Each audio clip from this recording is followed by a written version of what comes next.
Hold on a second. This isn't War Thunder. What is this? Hello and welcome to DCS. Digital Combat Simulator, I believe the acronym is for. And this is the BF-19 K-4. This aircraft has been gifted to me by Certim on Discord. So big shout out to Certim.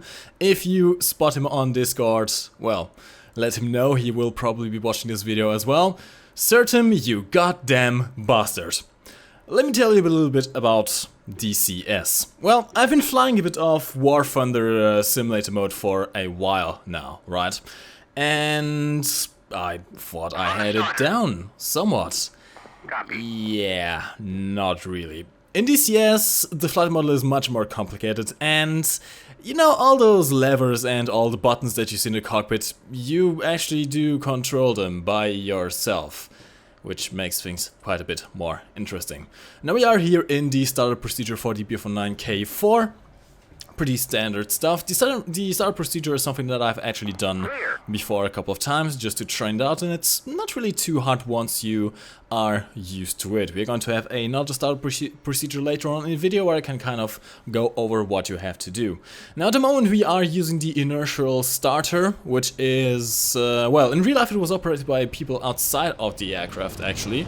The ground crew, which, oh god, that shit, yeah, I kind of forgot that I had my throttle on like 20%, and the engine of this thing is very, very powerful. And the aircraft is actually pretty light in this game, which makes it rather hard to actually try to control everything. Now, you don't really get mouse aim or anything with this aircraft, or well, in the game in general, really. Your mouse is used as a kind of symbol for your hand. You use the mouse to essentially press all the buttons in the cockpit and nothing else. Now thankfully I am using a pretty decent joystick and head tracking system, which you can find links to in the comments, not in the comments but in the description down below. Be warned though, it is kind of sponsored, even though I haven't really done a review on them just yet. Well. Now I'm trying to ask for takeoff permission here, can't really find the options however. We're going to try and taxi along the runway. I do have my tail wheel locked, which is something quite important given that the torque of the engine does make it a... well, it tends to steer to the left quite heavily, let's say that. So we are taxiing along.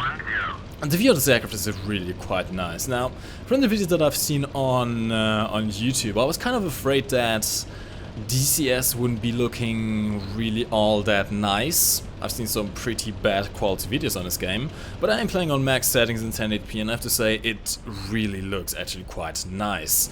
I can't really say if it looks quite as nice as War Thunder does, given that I don't really have enough hours into this. I'm pretty sure I have less than 1 hour in DCS so far. It's pretty much just a couple of startup procedures and trying to take off. Now we are lined up with the runway, trying to heat up the engine a little bit, making sure that everything is working quite alright.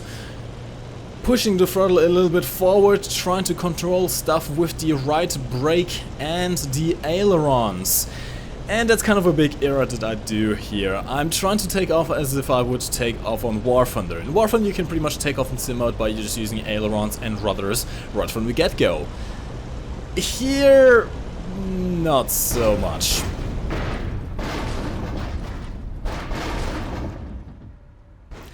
Struck a right wing on the ground, it fell off, and then everything just went to crap.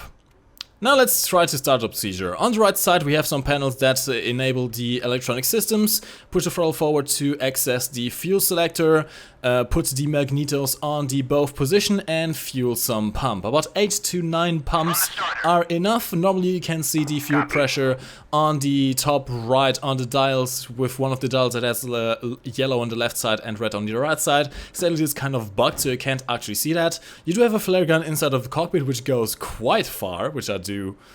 It's interesting. You can really see that everything is modeled to the finest minute of details. You can control pretty much everything, even the radio, which I have no idea how to control. Half the stuff on the cockpit I have no idea how to control. Again, doing a check of the basic flight controls. starting the engine, and the ground crew has finished winding up the inertial starter. It takes a little bit of while for the engine to start from a cold start, but after that it is pretty self-explanatory. Now thankfully I didn't have to set up too much stuff with my joystick, which is kind of a problem that I had with War Thunder when I first tried to fly out in Sim. It took me a couple of hours to actually set up all of the controls. Now here I haven't really set up any controls, well, not most of the controls really. I'm missing a lot. I should probably be binding stuff like the flaps, for example, to a proper key. The brakes are in a very awkward position. I don't really know how to put the brakes on the buttons that I want, but I'll eventually figure it out in time. So we are lined up on the runway once again. Just check my wings, check everything. We do have the sun in the way, which is not good. God damn, I can't see anything. Very gently push on the throttle, trying to move the thing forward, and we are rolling. But once again, I do not know how to take this thing off yet.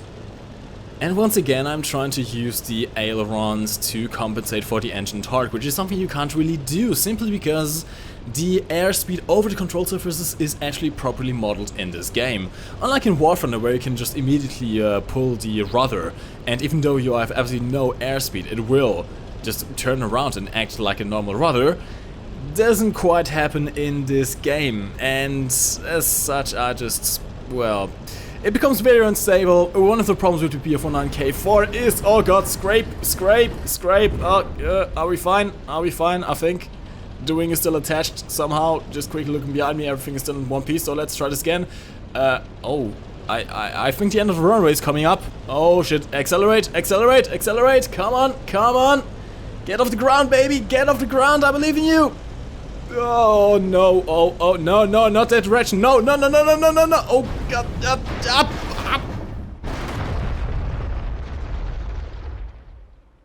I give up. I just can't do it, man. I try so hard. Psych.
But wait, we still have to land this thing. This is going to be painful. Now at this point I do have my landing flaps and my gear extended. Again, you have to press the buttons unless you have the hotkey set up, which I don't, and I don't even know where they are set up at all. So I had to manually lower my gear and manually lower my flaps, which, well, it resulted in about 2 minutes of just flying around trying not to crash onto the ground.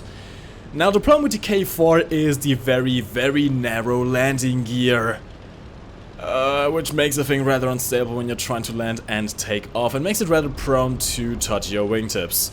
Now I'm trying to go as smooth as I can, but the thing just bounces off the runway. I'm trying to land at 200 km/h indicated airspeed, which is about the recommended airspeed for landing in this thing with the full flaps extended, but Look at the way it bounces. Oh, oh, oh, that hurt. That hurt. Oh, God. Oh, fuck. Nah, no.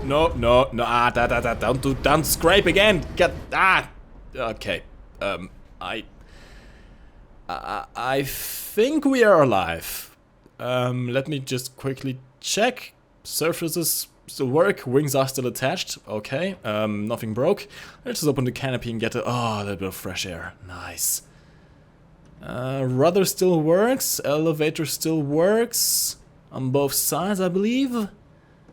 And the ailerons work as well. So I wouldn't say this is the best example of a landing that you can do in DCS.